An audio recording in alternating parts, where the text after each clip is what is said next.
Welcome back to Lost in a Tangent. We try to keep our sanity while watching high-budget movies. Today we're talking about Black Mirror Season 7. But before we get started, this trailer made me so conflicted. I'm really excited, but I'm kind of upset. Every time I've sold this show to someone, I explain that each episode is unique. It explores a world in which a certain piece of technology is advanced and the horrors that can ensue. Which isn't always true. Now get out of my ass. You can just watch whatever episode you want. Some of the episodes have Easter eggs, It's called Nosedive. but nothing important enough to require previous episode knowledge. Now they're making sequels and possibly prequels. I'm excited, but really disappointed. Only in that. The trailer and the stories look great. It's just the idea of sequels and prequels to episodes is what's conflicting me.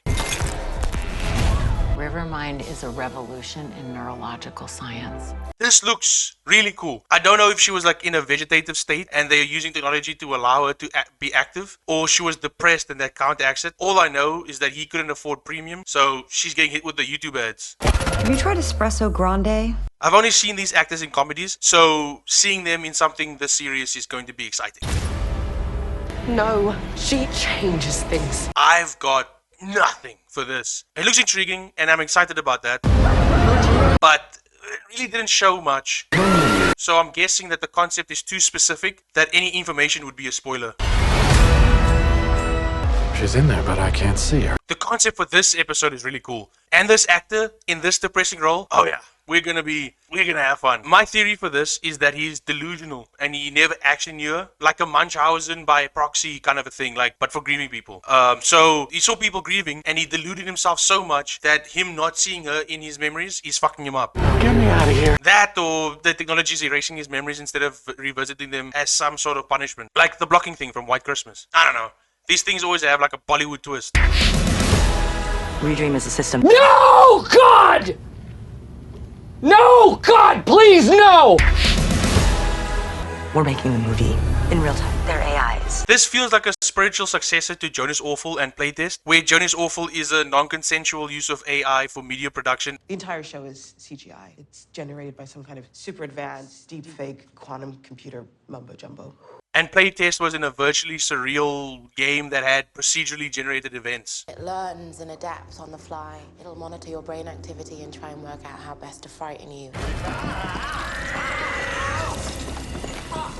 So it seems like a combination of the two. Again, not a lot is shown, None of this is real. Acting. so there's not a lot to go on. These are living individuals. Now I could receive their first message. Bandersnatch is one of my favorite episodes. The story is amazingly told, definitely in my top 3.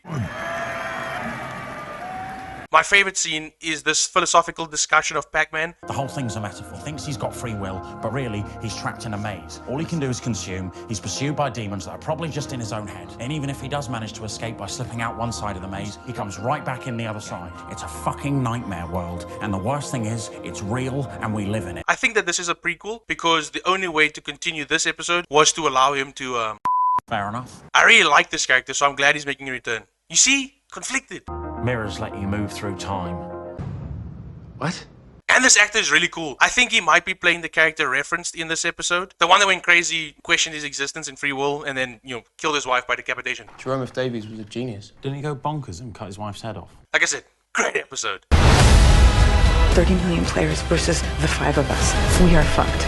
We're gonna die. The first time I saw this in the trailer, I thought that this was in the game, but this seems like it's taking place in the real world, and somehow she found out what was happening to these guys. Or they found him and she's telling him what she did. My gripe with this episode is that the excitement for each episode is that it's unique. Meaning, each time you click on an episode, you're being thrust into a world of unknowns, slowly picking up details as more and more shit gets more and more fucked up. Dear God! So making an action-centered episode is really disappointing. Or I'm just talking on my ass and it'll be awesome and fucked up like every other episode. I've never really watched Black Mirror trailers before, and I'm kind of regretting it.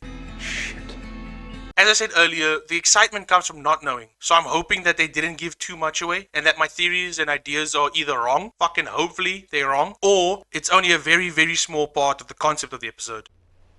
I hope so. Anyway, that's it. Fuck off. Oh, fuck off.